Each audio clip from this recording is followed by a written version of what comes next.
शहजाद साहब, आप मुझे ये बता दीजिएगा कि इमरान खान के खत के हवाले से भी आज जब मीडिया से गैर रस्मी गुफ्तगू कर रहे थे चीफ जस्टिस साहब, तो उन्होंने कहा कि खत जो है आर्टिकल 184 जो है उसकी शिक 3 से मुतालिक है, तो जो आईनी बेंच है वो इस मामले को देखेगा, वो इस खत का जवाब देगा। लेकिन उन्होंने साथ में ये भी कहा है कि जो उन्होंने खत लिखा है ना, इसका जो मतन है ये बड़ा ही ज़्यादा संजीदा है और उन्होंने साथ में बड़ी इंपॉर्टेंट दस्तावेजात जो हैं वो भी लफ की हैं। तो सर ये इमरान खान साहब जो हैं वो उधर तो खत लिख ही रहे हैं, इधर भी उन्होंने खत लिख दिया और IMF वालों ने पूछ भी लिया है इस बारे में।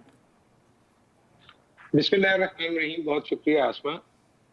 पता नहीं क्यों पिछले कुछ अरसे से मैं आपके प्रोग्राम में रूही कुंजाई साहब का एक मिसरा जो है वो तवातर से इस्तेमाल करता हूँ। जी सर। और जो भी गुफ्तगू होती है मुझे रूही कुंजाई याद रहते हैं। उनका एक मिसरा था जो आप किसी भी शेर के साथ लगा देंगे, चाहे पहले लगा दें मिसरा उला के तौर पे या उसको आखिर पे, तो शेर मुकम्मल रहेगा और उसके वजन पे कोई फर्क नहीं पड़ेगा। और वो मिसरा ये है कि हालांकि इससे फर्क तो पड़ता नहीं कोई। अब मसला ये है कि ये इमरान खान साहब जितने मर्जी खतूत लिख लें, इससे कोई फर्क नहीं पड़ने वाला।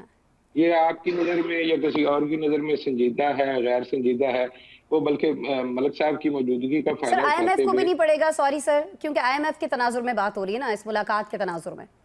देखिए अब मैं इस पे जवाब के दूसरे हिस्से में मैं उस तरफ आऊंगा। ठीक। वो मलिक साहब की मौजूदगी का फायदा उठाते हुए वो एक और शेर भी है जिसमें लिखेंगे गरचे उसका कोई मतलब न हो, तो एक बहुत उस्ताद शायर का शेर मिसरा मेरे ज़हन में है। मलिक साहब जब अपनी बारी आएगी तो उसको ठीक कर देंगे।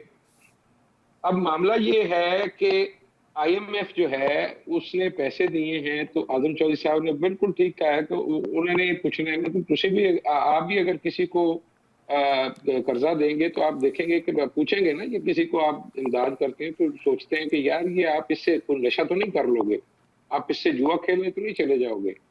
तो IMF ने भी बिल्कुल उसी तरह आपका हिसाब किताब रखना है कि भाई साहब ये आपने पैसे लिए, ये आपने हमको वापस करने हैं, किस तरह से करेंगे, किधर से आएंगे। आप उनको बताते हो जी कि इस मत से इधर ही आएंगे, यहाँ से हम आपको इतने पैसे वापस करेंगे, यहाँ से हमारी ये इनकम होगी, वगैरह वगैरह। अब जो है ना कानून और ये जो चीफ जस्टिस से मुलाकात है कि इसलिए बहुत इंपॉर्टेंट है कि हमने अक़वाम मुत्तहिदा के उन चार्टर्स पे दस्तखत कर रखे हैं जिसमें अदलिया की आज़ादी के हवाले से हमने यकीन दहानी कराई हुई है बतौर एक रियासत की। ठीक। और आप जब रियासत के तौर पे किसी दस्तावेज पे साइन करते हैं, किसी चार्टर के साथ एग्री करते हैं जी, तो उससे फिर आप भाग नहीं सकते।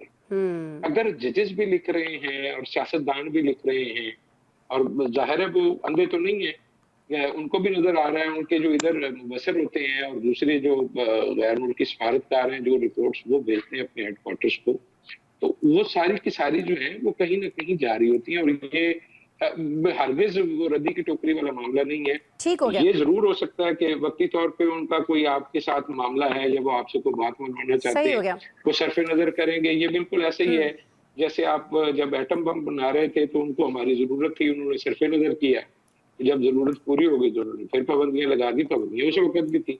तो अब ये डिपेंड करता है कि हमारे साथ जो मामला है वो किस तरह चलेगा। लेकिन ये बड़ा सीरियस इशू इसलिए है कि अगर IMF को जरूरत पड़ी है तो IMF जो है उसको पता है कि पैसों का अगर कोई रफड़ पड़ गया, कोई मसला हो गया किसी का भी, न सिर्फ वो जो सरमायाकार है बल्कि आप अगर किसी इंटरनेशनल इदारे के साथ आपका कोई फसाद बचता है तो आपकी अदलिया अगर कंप्रोमाइज है तो उनके लिए ये एक बड़ा लम्हा फिक्री है।